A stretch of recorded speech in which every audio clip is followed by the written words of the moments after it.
So now in this practical we set for the gene cloning.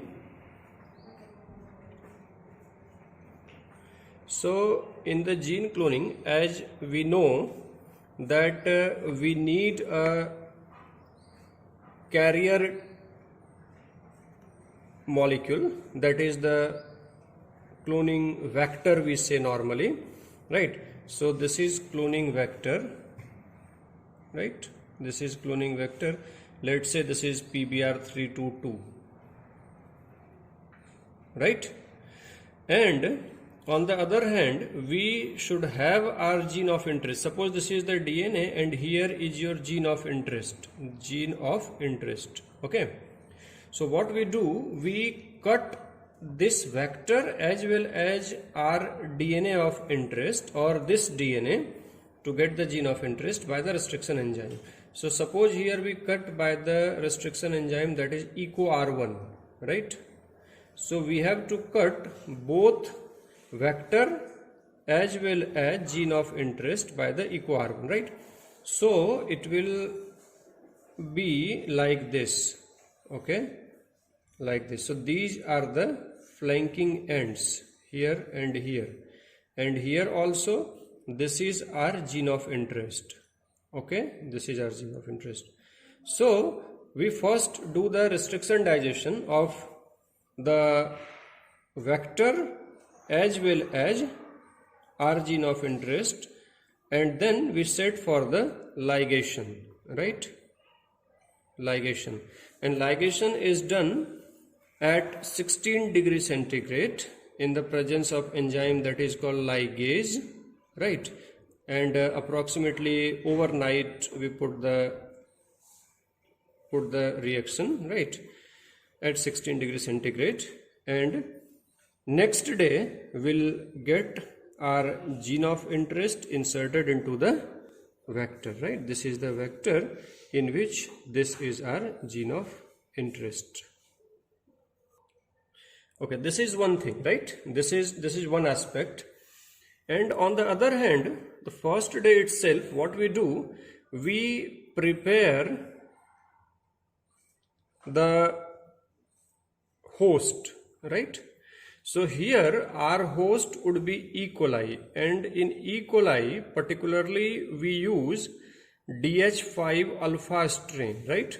DH5 alpha strain, because DH5 alpha strain, they don't have plasmid DNA, right? So this DNA don't have, I mean this strain don't have plasmid DNA, right? So we should revive the DH5 alpha strain if we have glycerol stock or anything. So first we have to revive, right? Revive the strain. So for reviving, what we do, we just inoculate in a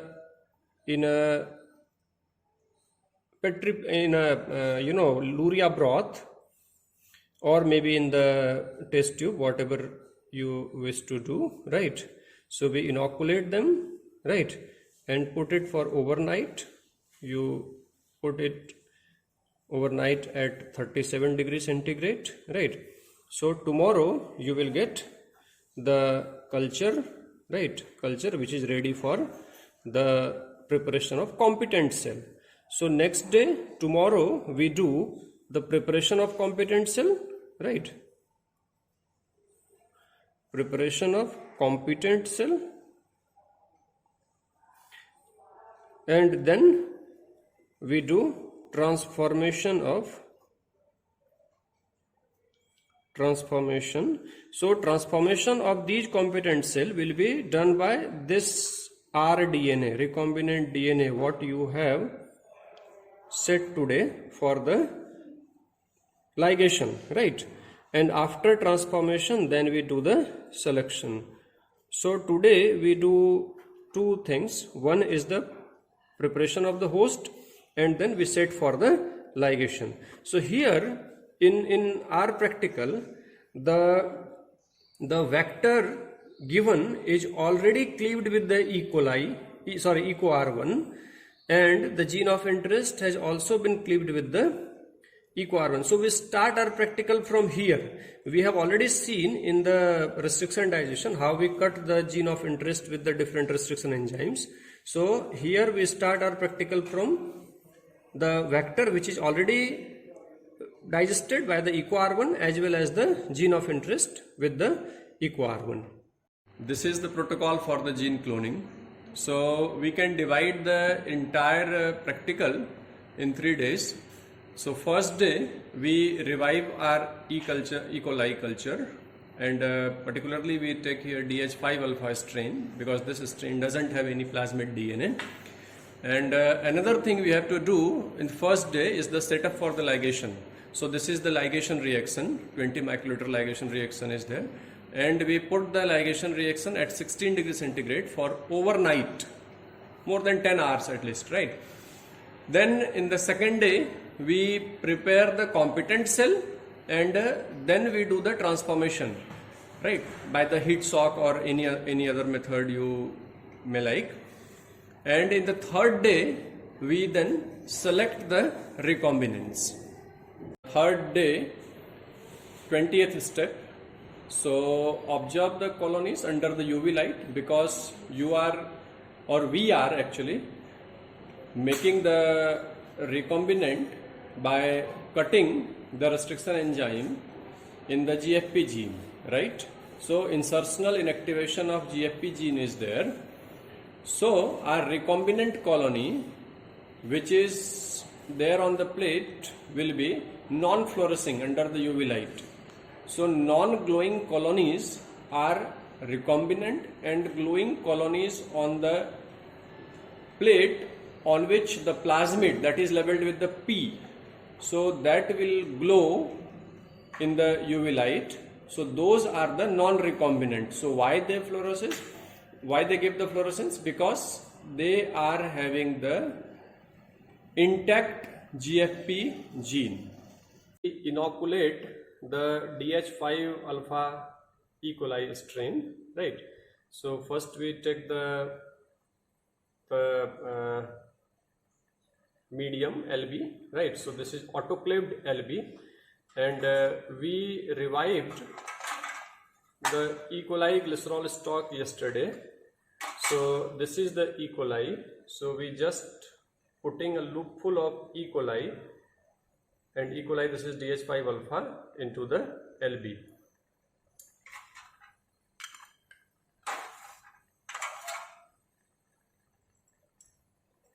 And we now incubate, we put this incubated culture on shaker for overnight.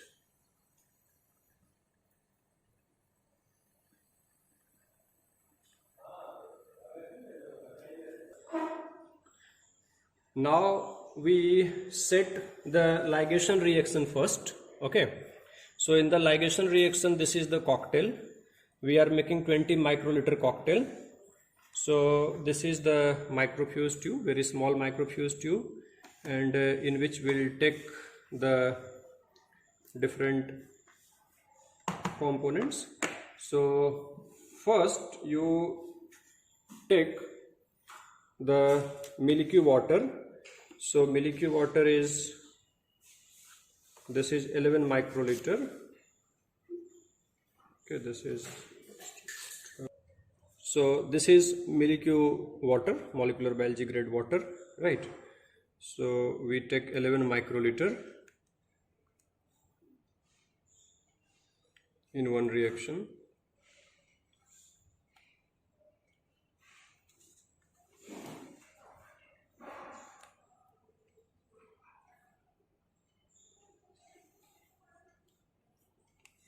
Is very little amount, so be careful. You see. Then another component is vector, and vector is 2 microliter.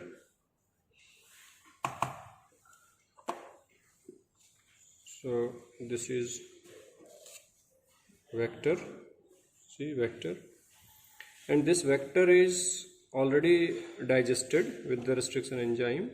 Okay, So this is 2 microliter vector.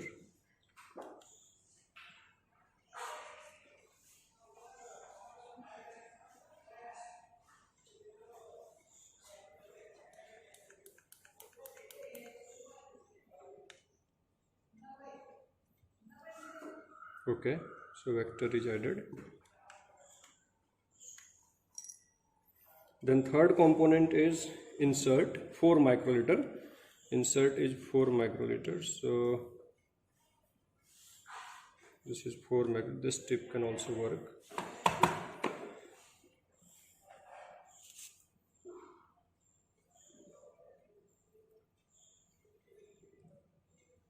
See, this is insert.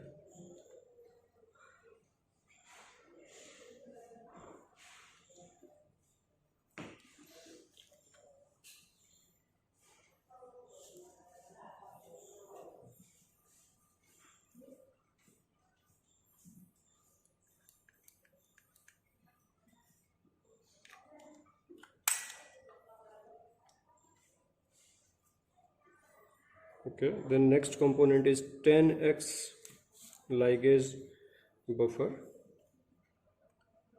and this is 2 microliter. So you set first at 2 microliter. Okay, then you can take.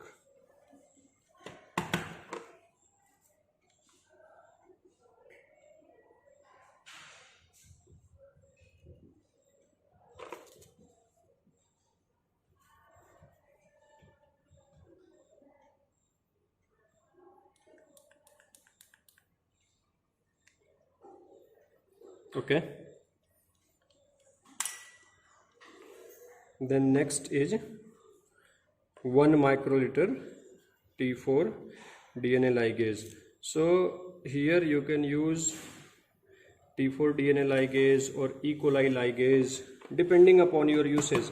So T4 ligase is the best ligase it is supposed to be, because it can ligate blunt end as well as sticky end. Both end it can ligate.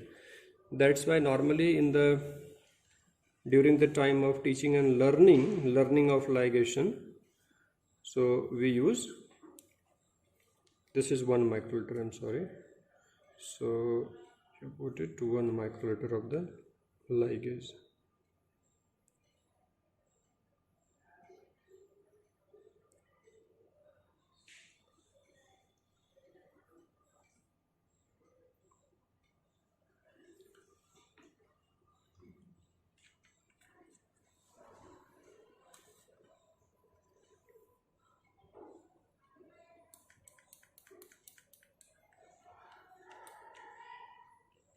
So all the components for the ligation has been mixed, right?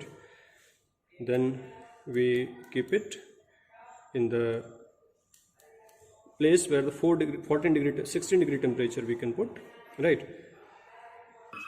Now we set the ligation at 16 degree centigrade for overnight. So this is the 16 degree centigrade incubator, and here is the water bath. So I am putting it here for overnight, right?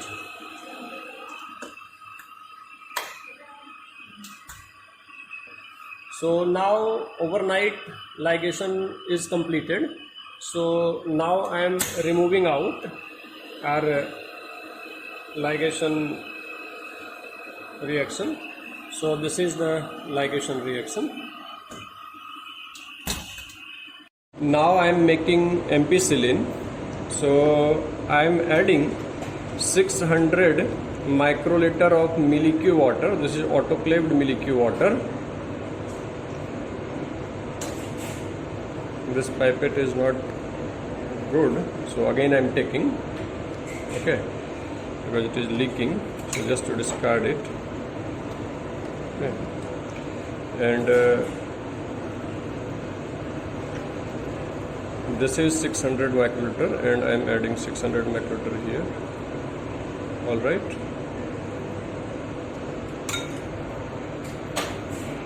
And now you mix it properly, I mean, so that ampicillin get dissolved.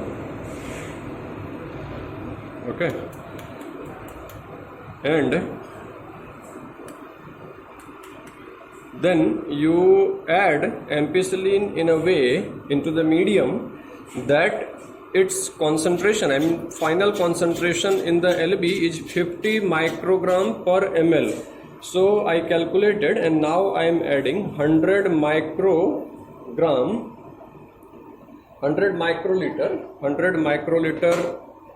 ampicillin into the LB. Okay.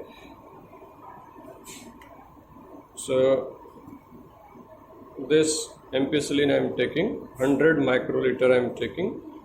Okay. And now you add this 100 microliter into the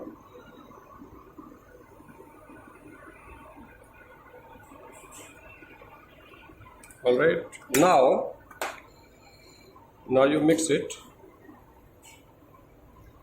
well, and then you pour it. See, we already made the plates without ampicillin. These are the plates without ampicillin, and now I am making 4 plates with ampicillin, right? So depending upon your usage, right, depending upon your use, you make it accordingly. Okay, so we have 4 plates here we are making with ampicillin, right? You can put here, you'll be comfortable. So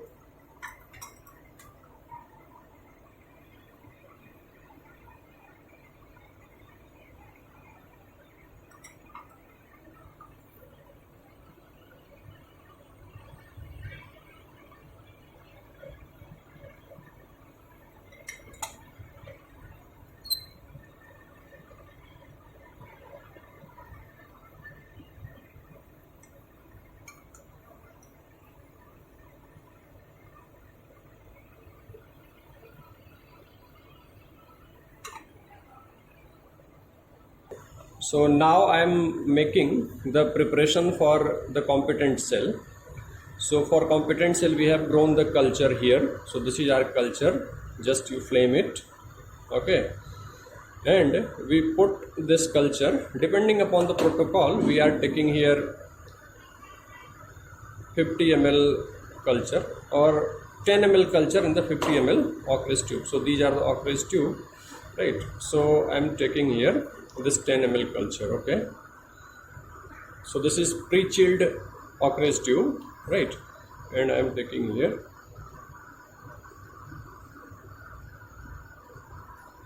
10 ml culture. You should do each and everything in the totally sterile condition, right? So for balance, now I am taking another tube here.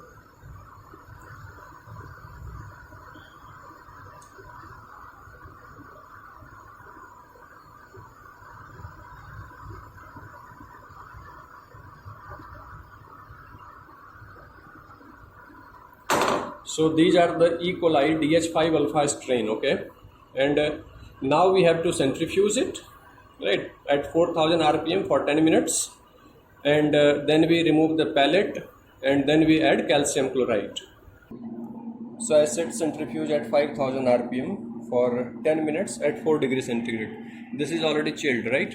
So I am putting the E. coli culture DH5 alpha into the centrifuge, and then we run the centrifuge for 10 minutes at 4 degrees centigrade, 5000 rpm. We removed out from the centrifuge, so you can see the pellet, right? So now I am discarding the supernatant. So you do all the things in the aseptic condition under the laminar air flow, right? And now the next step is to add pre-chilled calcium chloride, that is 0.01 molar, right? So I'm taking out calcium chloride, okay. So this is our pre-chilled calcium chloride, 0.1 molar, right? So this is 30 ml. Depending upon your calculation you add. So I am adding here 30 ml of pre-chilled calcium chloride, right? So this is calcium chloride I am adding, right?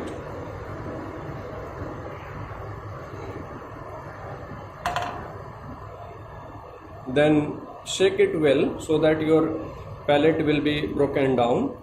Okay, so these are the steps of making the competent cells, right?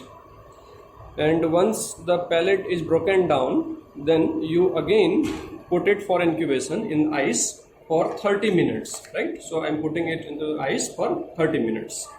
So now 30 minutes completed. Now you put out your sample, I mean this cell which is you are making the competent cell, and you centrifuge it for 10 minutes at 4 degrees centigrade at 5000 rpm. 30 minutes incubation on ice is completed. So now I am putting the cells in which calcium chloride is added into the centrifuge for 10 minutes at 4 degrees centigrade. Now centrifuge is completed. So now I am opening.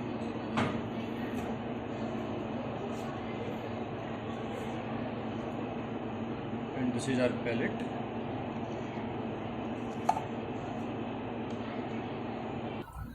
So now I am decanting this supernatant after centrifugation. So you should make sure the sterile condition or the bacteria free conditions should be required. So see, this is our pellet. Okay, then we dissolve this pellet in pre-chilled calcium chloride. So this is our calcium chloride. So we have to take calcium chloride, 200 microliter we have to take and dissolve. So I am taking 2 ml of the calcium chloride. So I am taking 2 ml of calcium chloride, pre-chilled calcium chloride, and I am adding into the now which is prepared competent cell, we can say, right?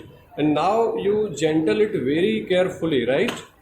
Because the cell wall and cell membrane of these competent cells are now very delicate. Okay, so now again I am mixing.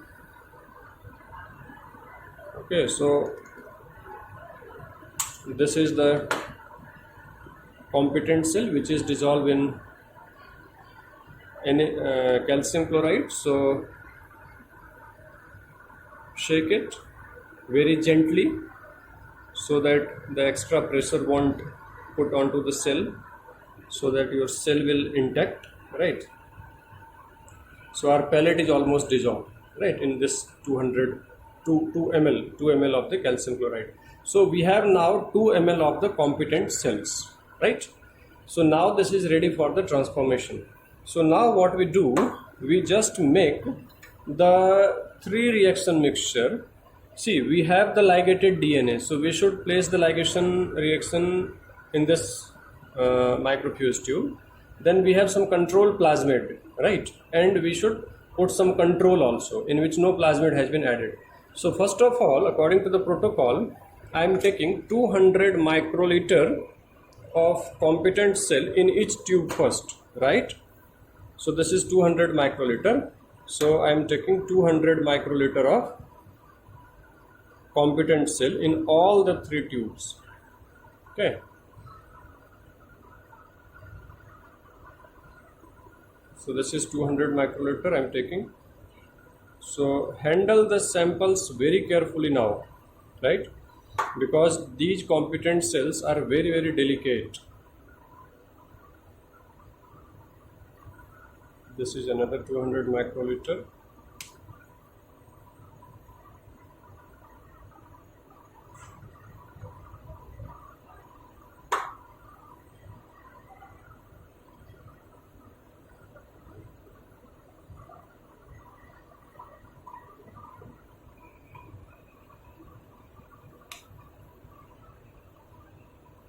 Okay, so 200 microliter of competent cell has been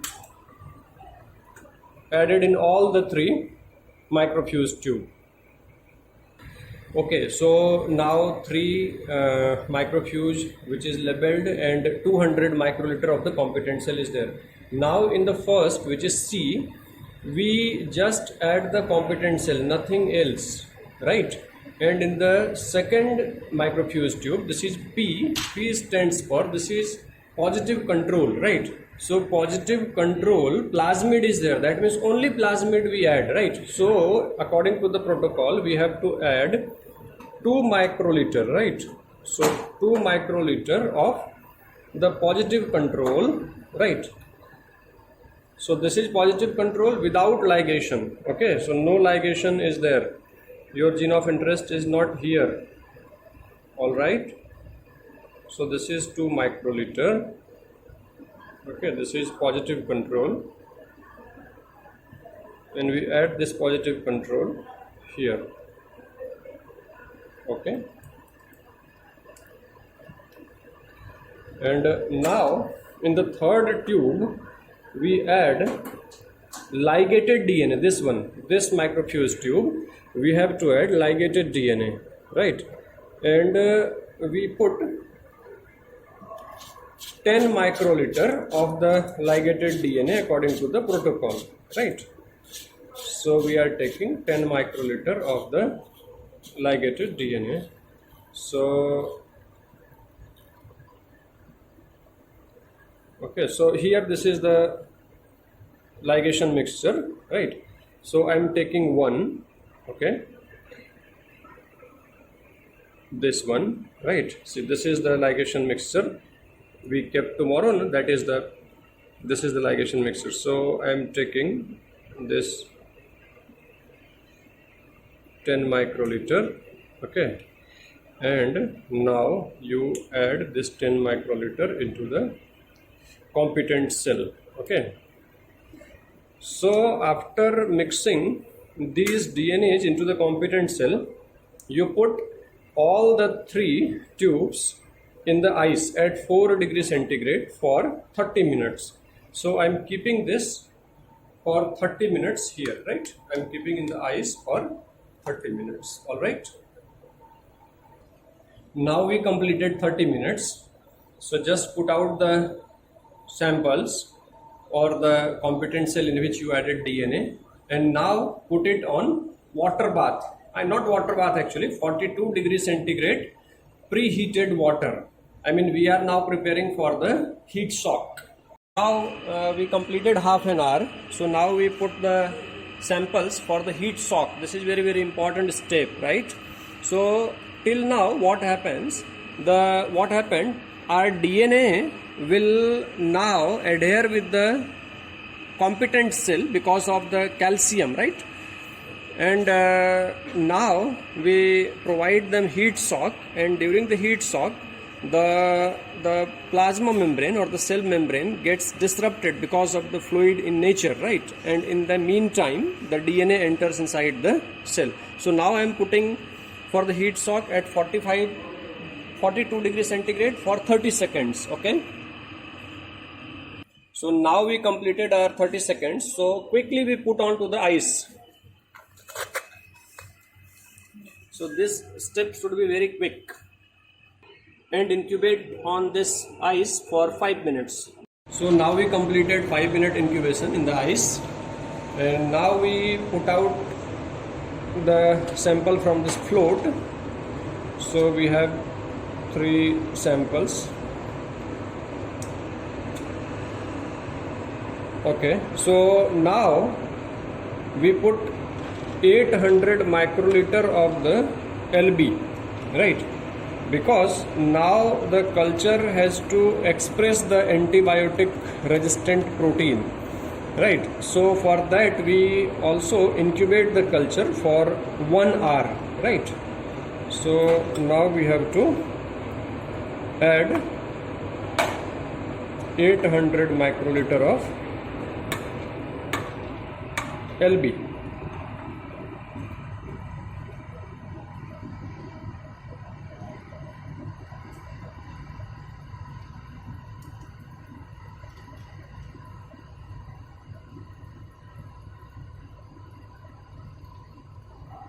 This is last one.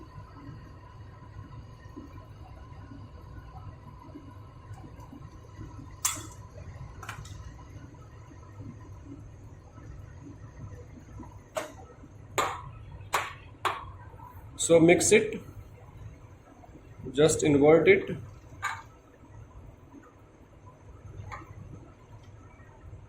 and now keep it at room temperature or 37 degrees centigrade for 1 hour incubation, so that the bacteria can express their antibiotic resistant genes.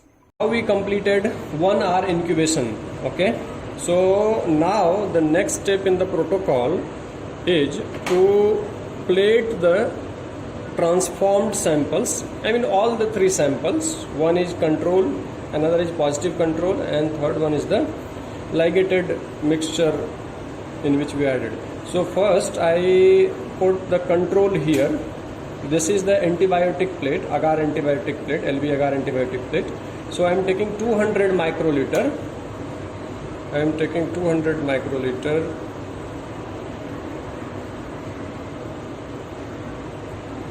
This is the control simply. So just put 200 microliter.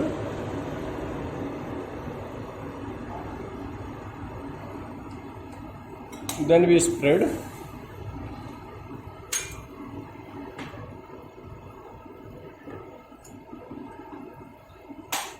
This is the positive control.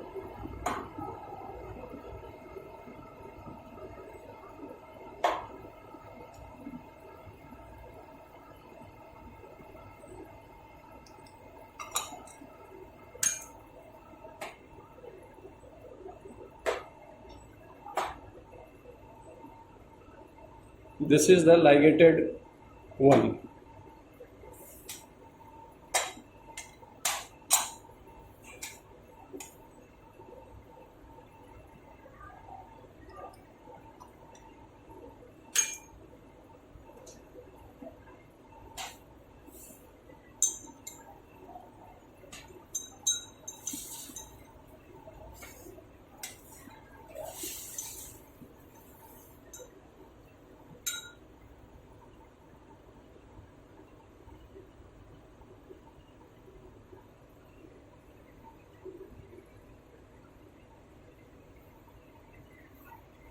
Okay, now just spread.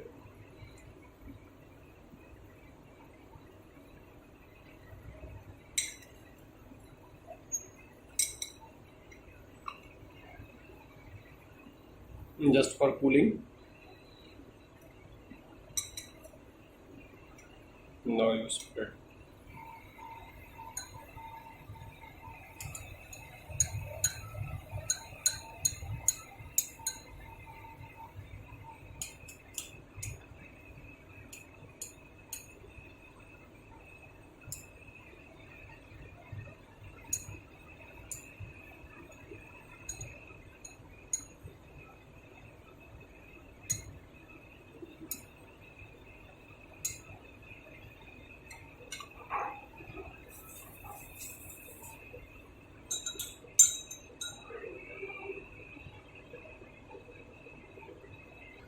Now third plate.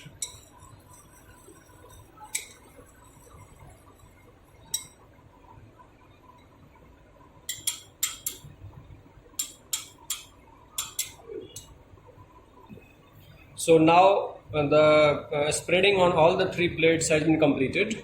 So now after 5-10 minutes, once the media gets absorbed by the agar or agarose, then we put onto the into the incubator at 37 degrees centigrade for overnight or maybe more than that. So now we put the plates on the UV light so that we can visualize whether the transformation of a recombinant takes place or not. So we made three different plates, right?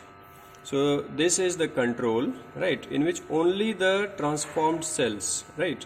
So no DNA was there, so no transformation takes place. So we can see here no colonies are there, not a single colony is there in the control plate, right? That means our experimentation or handling is nice, we can say, right, because no contamination is there.